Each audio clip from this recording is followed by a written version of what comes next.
Right, welcome back everyone. This is Transformers Generation 1's Submarauder, released in 1987, and proves it. If you can see that right there. You may recognise this if you've been watching Master Force. He's called Gilmer. Quite a fitting name. Actually, I think most of Master Force has better names for these guys, but Submarauder can work either way. You can see, unfortunately, he's got a bit of discoloration on the legs. Kind of like the same colour scheme as the Seacons. Maybe they should have hung out a bit more. Recently completed with the addition of that. Looking pretty cool. I like the colour scheme. Same, like I said, it's part of the same colour scheme as the Seacons. They should have hung out, I swear. So this gun, this sword, whatever you call it, just completed it a few days ago. So that will stay there. This gun had it for a few years, and the whole gimmick of the Pretenders is that there's a little robot inside. Now the Decepticons I can understand having shells because they want to scare people like that, but the Autobots, I don't know why they want to look like Inhumanoids or whatever the other show was. All Pretenders had to sacrifice a lot of room so they can just fit in their shells. Normally their gun has a little nub there, basically, so you can fit that. And his shield kind of looks like a crab crustacean. Actually, if I'm right, which I probably am, his bio indicates that he's very protective of sea life. Doesn't want any, even Decepticons. It doesn't even want Decepticons stepping on it. On any sea life. Anyway, that's a sidetrack. Apparently, that does not fit on there. So Master Force lied to me. So that doesn't actually fit there, but that little bit does. Again, great color scheme. Some stickers. His head does rotate, so that's pretty cool.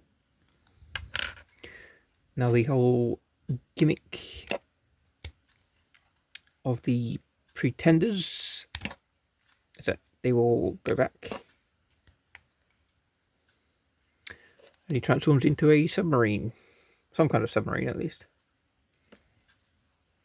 And that bit will just fit on the back of his head. Like so. I mean, like I've said many times before on late run characters, Murdoch 1986 is where the whole robots in disguise motif sort of disappears greatly. That bit there. That feels like a different material to the rest, but there you go. Yeah, pretty funky looking. In Master Force there were 3 Decepticon Pretenders. There was Submarauder, obviously, called Gilmer. In Master Force there was Bombburst, called Duros, and there was Skullgrin. Actually, Skullgrin is called Delros, and I can't remember Bombburst's Japanese name. There you go. How about that? I don't know everything, but yeah, that's a pretty cool thing. I think I've showed you enough of that. This actually doesn't go on there at all, which is kind of annoying. So you got some kibble left. So yeah, you see what I mean about the lack of diverse parts, more or less. But they would just fit. You see his little feet there. I assumed that he would want his shield fixed on there somewhere, but apparently there's no space for it. Bummer, dude. Let's get a load of his detailing. And the stickers are pretty good, complete. So like I said, the whole gimmick of Pretenders, to put them in, they have to sacrifice a lot of room to fit in their shells. You fold an arm back, you turn the head, you make them do the splits, and that is a submarine because we call it submarine. The great thing about here is you can basically put that on anywhere. His belt does come off, but it's not necessary. I'm going to put him there. Now, it only seems that his sword can only fit in his right hand.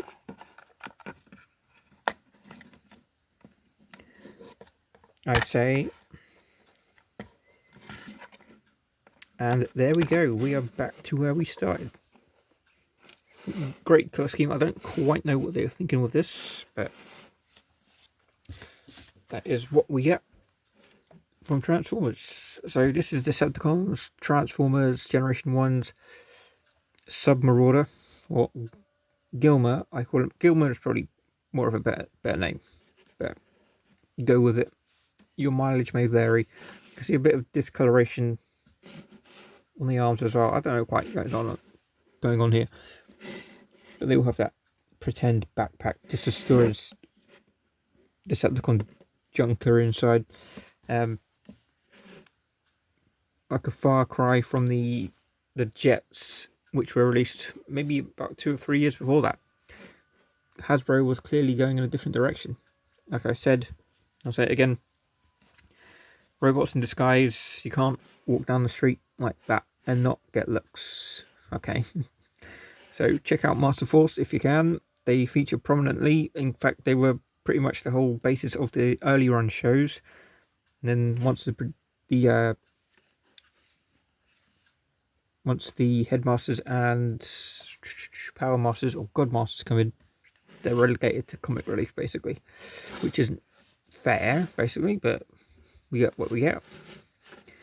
And that is it, guys, and thank you for watching, and hit that like button and like and subscribe and do the whole thing, and thanks again.